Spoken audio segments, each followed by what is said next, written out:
अस्सलाम वालेकुम वरहमतुल्लाहि वबरकातुहू। चैनल पर नए हैं तो चैनल को सब्सक्राइब कर लिया करें, वीडियो को लाइक शेयर कर दिया करें। जज़ाकल्लाहु खैरा। आज की वीडियो में हम बात करेंगे कि आपकी बेल्ट से सड़े हुए अंडे की बू क्यों आ रही होती है। जब आप कभी डकार लेते हैं तो उससे आपको बहुत ही नापसंदीदा स्मेल क्यों आती है। हम सब ने कभी ना कभी नाखुशगवार तजुर्बा किया है, लेकिन जब आपके बेल्ट से सड़े हुए अंडों की तरह बू आती है तो ये ख़ास तौर पर ख़तरनाक हो सकता है। ये अलग बू, जिसे सल्फ्यूरिक कहा जाता है, आपके मैदे में हाइड्रोजन सल्फाइड गैस की मौजूदगी की वजह से होता है।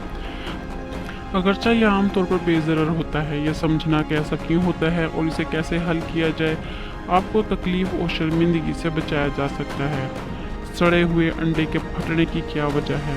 ग़िज़ाई अवामल। सल्फ़र से भरपूर ग़िज़ाएँ। बाज़ ग़िज़ाओं में सल्फ़र की मिक़दार ज़्यादा होती है, जैसे अंडे, गोश्त, मछली, ब्रोकली, गोभी, लहसुन, प्याज और फलियाँ हाइड्रोजन सल्फाइड गैस की पैदावार का बायस बन सकती। जब ये ग़िज़ाएँ आपके मैदे में टूट जाती हैं तो वह गंधक की गैर वाज़ेह बू का सबब बन सकती है। कार्बोनेटेड मशरूबात, सोडा और बियर जैसे मशरूबात आपके मैदे में गैस की मिक़दार को बढ़ा सकते हैं, जिसकी वजह से बार बार और बदबूदार धब्बे होते हैं। हाजमे के मसाइल होते हैं। बदहज़मी और ख़राब हाजमा आपके मैदे में खुराक को इससे ज़्यादा देर तक ठहरने का सबब बन सकते हैं, जिससे उबाल और गैस पैदा होती है। इसके नतीजे में सल्फ़र बर्प्स हो सकते हैं। ये हालत मैदे में तेज़ाब को दोबारा ग़िज़ाई नाली में बहने का सबब बनती है, जिससे आपके मैदे में तेज़ाब और गैसों की आमेज़श की वजह से अंडों को बू आती है। इन्फेक्शन। बाल बैक्टीरियल इन्फेक्शंस जैसे हेलिकोबैक्टीरिया पाइलोरी गैस की पैदावार में इजाफे का बायस बनते हैं।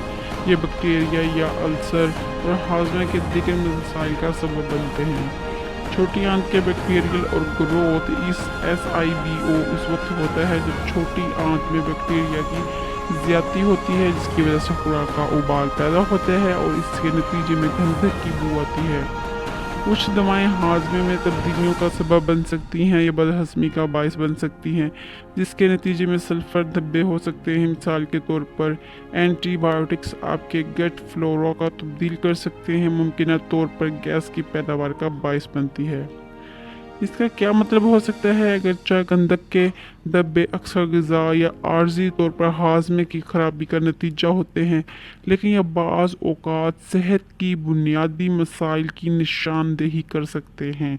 अगर आपको पेट में दर्द, मतली, उल्टी या असहाल जैसे अलामात के साथ अक्सर सल्फ्यूरिक बर्प्स डकार का तजुर्बा होता है तो यह हाजमा की खराबी या इन्फेक्शन की इलामत हो सकती है, जिसके लिए तबी इमदाद की ज़रूरत है।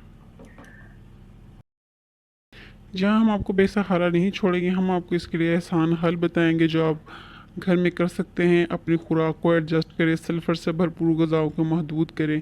अगर आपने देखा है कि कुछ ग़िज़ाएँ सल्फ़र के धब्बे को मुतहर्रिक करती हैं तो इन चीज़ों के इस्तेमाल कम करने की कोशिश करें। काफ़ी मिकदार में फ़ाइबर के साथ मुतवाज़न ग़िज़ा हाज़मे को बेहतर बनाने में मदद कर सकती है। कार्बोनेटेड मशरूबात से परहेज़ करें। सोडा और बियर को कम करना आपके पेट में गैस की मिकदार को कम कर सकता है, जिससे बदबूदार धब्बे को रोका जा सकता है। अमले इंहज़ाम को बेहतर बनाएं। आहिस्ता खाएं और अच्छी तरह चबा कर खाएं। इससे आपके निज़ाम इंहज़ाम को ज़्यादा मौसर तरीके से काम करने में मदद मिलती है, जिससे गैस बनने का ख़तरा कम होता है। हाइड्रेटेड रहें। वाफर मिकदार में पानी पीना हाजमे में मदद दे सकता है और गंदक की गैसों को जमा होने से रोक सकता है। एंटासिड्स ये आपके पेट के तेज़ाब को बेअसर कर सकता है और धड़कन को कम कर सकता है, ताहम इन्हें हदायत के मुताबिक इस्तेमाल किया जाना चाहिए। प्रोबायोटिक्स। रोज़ाना प्रोबायोटिक्स लेने से आपके आंतों में बैक्टीरिया को मुतवाज़न रखने में मदद मिल सकती है।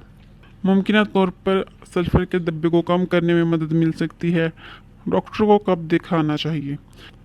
अगर ग़िज़ाइयत और तर्ज़ ज़िंदगी में तब्दीलियाँ करने के बावजूद सल्फ़र के धब्बे बरकरार रहते हैं या अगर इनके साथ दीगर मुतल्लिक़ा अलामात हैं तो तभी पेशावर से मशवरा करने की दानिशमंदी करनी चाहिए।